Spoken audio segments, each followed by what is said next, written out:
Okay guys, I got my glasses on. We're going to calculate how much I spent on my new driving test. Originally, I was going to go the reseller route because my theory expires, so I wanted a new test like quickly, but I didn't know resellers play in your face with prices because God forbid, obviously, but like, imagine if I had to get a test after that. Like I can't be spending hundreds on one test. The reseller quoted me £262. So I did the method where you book a random driving test anywhere in the UK and basically try to get it changed through cancellation apps. I feel like Mondays at 6 a.m. are the only days you can actually get a test. There was like nothing near London, so I was like, okay, you know what, let me put in my Newcastle address because I still remembered it, and I saw a test in Durham. I booked it. My driving test in Durham cost £75, and I'm pretty sure my original test was like £65.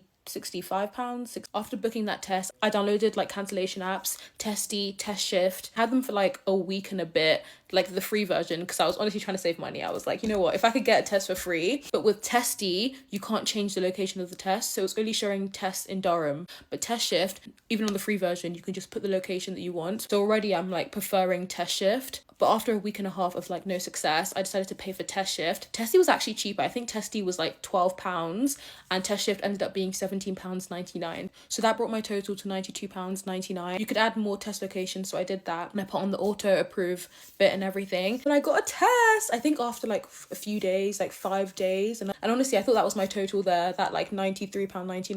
And I was happy. And then I get a notification. I wasn't expecting this at all, but they sent me some money back. Like, okay. Look, I've actually spent £137 total for these tests. That actually makes me feel sick. Free £13, which kind of cancels the app in my head. I'm like, that cancels how much I paid for the app, you know? So my total spend on my new driving test was like £80. Because I did it this way, I ended up saving like £180. It's like 2 more tests I could book, you know? So I'm glad I did it this way, but it was like a lot of waiting, and then it's not as soon as I would want it. Like it is still a bit of a wait. For me now, I'm just like, if my theory expires, let it expire. It's not the end of the world to do your theory again. £180 saved is serious. That's free money because I would have spent it on the test, you know? And I'm literally going to China in a few days. So that's literally shopping money for China.